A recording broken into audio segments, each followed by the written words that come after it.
Hello friends, how are you. Mutual fund में invest करें या स्टॉक्स में, दोनों में डिफरेंसेस क्या हैं, दोनों के प्रॉज एंड कॉन्स क्या हैं, किसे क्या करना चाहिए, आप क्या करेंगे, ये सब प्रश्न, ये सब क्वेश्चंस अगर आपके दिमाग में चल रहा है तो ये वीडियो आपके लिए बहुत ही खास होने वाला है, क्योंकि मैं आज वेरी सिंपल वे में आपको बताने वाला हूँ कि स्टॉक्स में और म्यूचुअल फंड में क्या क्या डिफरेंसेस है और किसे क्या करना चाहिए। तो friends, my name is Baliram Prasad, और अगर अभी तक आप मेरे चैनल को सब्सक्राइब नहीं किए हो तो कर लीजिए। फ्यूचर में आने वाले सभी वीडियो के नोटिफिकेशन आपको मिलेंगे अगर आपने सब्सक्राइब किया। तो चलिए आज का कंटेंट स्टार्ट करते हैं।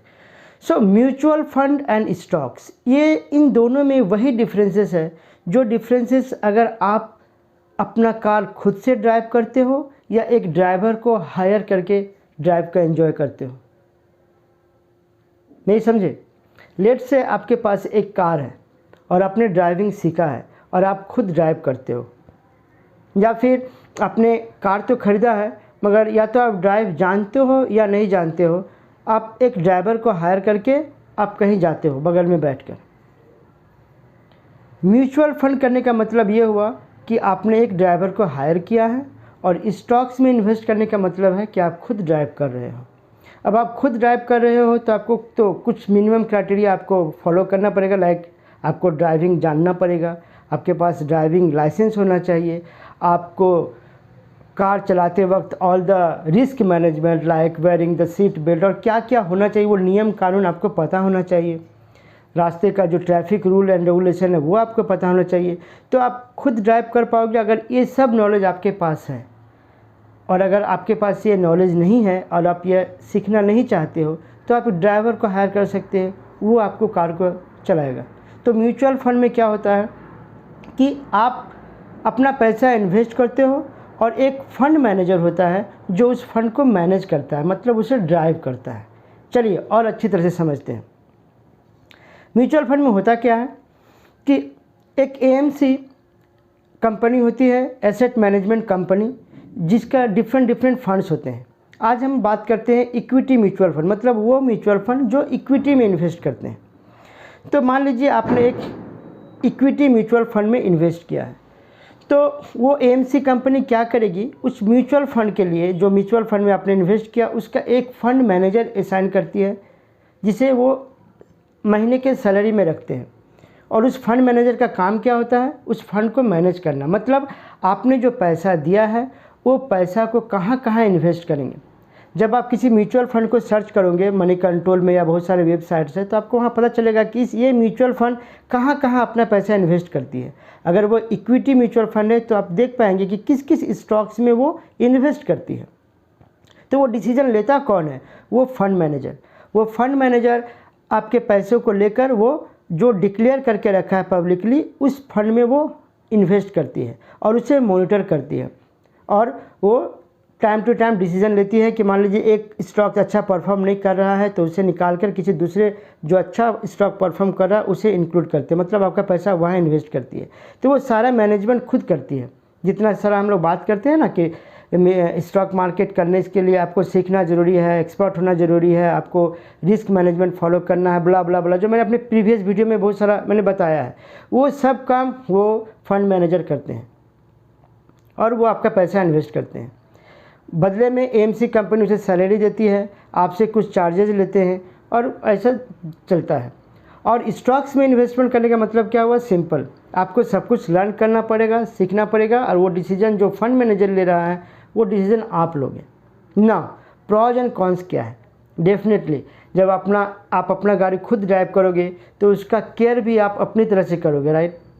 क्योंकि आपका गाड़ी अगर कोई और चला रहा होगा तो आपके अपने गाड़ी के प्रति जो अटैचमेंट है उनका वो अटैचमेंट नहीं होगा, राइट। स्वाभाविक बात है। मतलब कहने का मतलब ये क्या कि आप जब स्टॉक्स में इन्वेस्ट कर रहे हो तो आप बहुत सारा डिसीजन लेते हो, रिस्क मैनेजमेंट, बहुत सारा ऐसा डिसीजन लेते हो। मान लो कि आपको पता चला कि ये स्टॉक्स जिसका प्राइस 100 रुपीज़ है, आपने एनालिसिस किया फंडामेंटल टेक्निकल और आपको लग रहा है कि ये फंड ऊपर जाएगी, तो आप डिसीजन ले सकते हो कि मैं इसमें इन्वेस्ट करके अपना पैसा ग्रो करूं।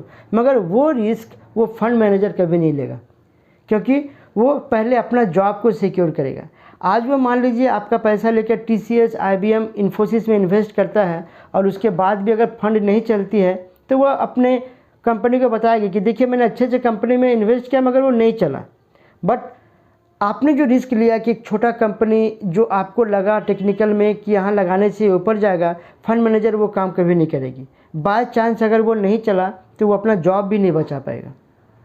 तो वो हमेशा सेफली प्ले करेगा।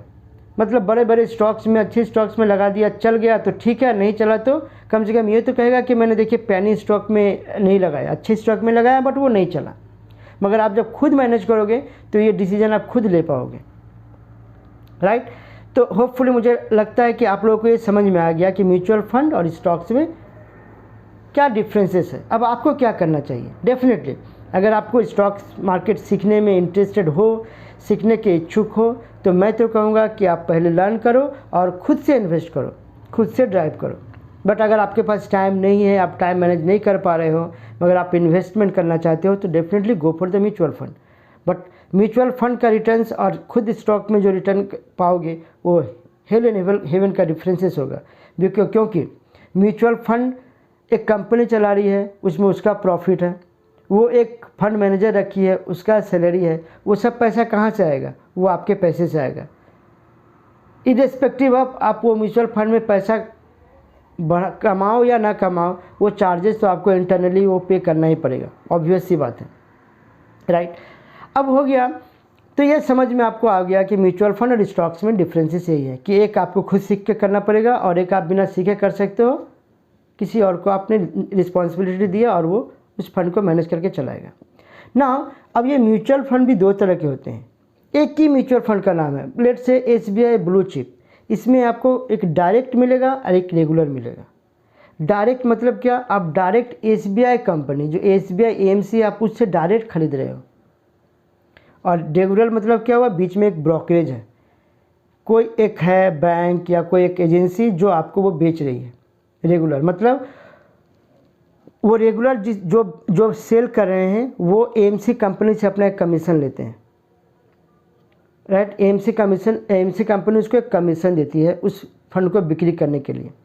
तो डेफिनेटली वो कमीशन भी किसके पैसे से जाएगी, आपके पैसे से जाएगी। तो कभी भी रेगुलर फंड आप नहीं लीजिएगा, ऑलवेज ट्राई कीजिएगा डायरेक्ट लेने के लिए। SBI blue chip direct, not SBI blue chip regular. Direct में ज़्यादा क्योंकि लॉन्ग टर्म में आपको ये ज़्यादा पड़ जाएगा। क्योंकि अगर मान लीजिए कोई हर महीने 10,000 का म्यूचुअल फंड में इन्वेस्ट करता है और 25 साल तक इन्वेस्टमेंट किया, तो मैं आपको रफली फिगर दे रहा हूँ कि 25 साल के बाद जो डायरेक्ट में इन्वेस्ट किया उनको अगर 1,45,00,000 का रिटर्न मिलता है, तो उसी फंड में अगर किसी ने रेगुलर में करके रखा है तो उसे 1,20,00,000 मिलेगा। 25 लाख का डिफरेंस हो जाएगा। तो लॉन्ग टर्म में ये गैप बहुत ज़्यादा होता है। कहने को तो 1% है कि रेगुलर में आपको 1% ज़्यादा चार्जेस देने पड़ेंगे, मगर लॉन्ग टर्म में जब आप कैलकुलेट करेंगे तो ये ह्यूज अमाउंट हो जाएगा। तो मेरा कहना यही है कि फ्यूचर में अगर आप म्यूचुअल फंड में इन्वेस्ट करो तो always go for the direct. मैं और किसी वीडियो में आपको बताऊंगा कि आप कैसे फ़िल्टर कर पाओगे, आपके नीड के अनुसार आप म्यूचुअल फंड क्या सेलेक्ट कर पाओगे। अगर आपका लॉन्ग टर्म का प्लानिंग है तो कौन सा फंड आप कैसे सर्च करोगे, अगर शॉर्ट टर्म 6 महीना 1 साल का आपका प्लान है तो कैसे सर्च करोगे। उसके ऊपर मैं एक नेक्स्ट अपना अलग से वीडियो बनाऊंगा जो ओनली म्यूचुअल फंड के ऊपर में होगा। तो फ्रेंड्स आज के लिए इतना काफ़ी है मेरे ख्याल से। आपको ये वीडियो कैसा लगा कमेंट में ज़रूर लिखिएगा और बताइएगा। और कुछ अगर इन्फॉर्मेशन चाहिए आपको इस टॉपिक के regarding like stock market versus mutual fund, मुझे कमेंट में ज़रूर बताइएगा और मेल भी कर सकते हैं। So thank you very much. अगर चैनल को सब्सक्राइब नहीं किए हो तो प्लीज़ सब्सक्राइब इट, और अगर वीडियो आपको अच्छा लगा हो तो like it and share it. Thank you very much. मिलते हैं अपने नेक्स्ट वीडियो में।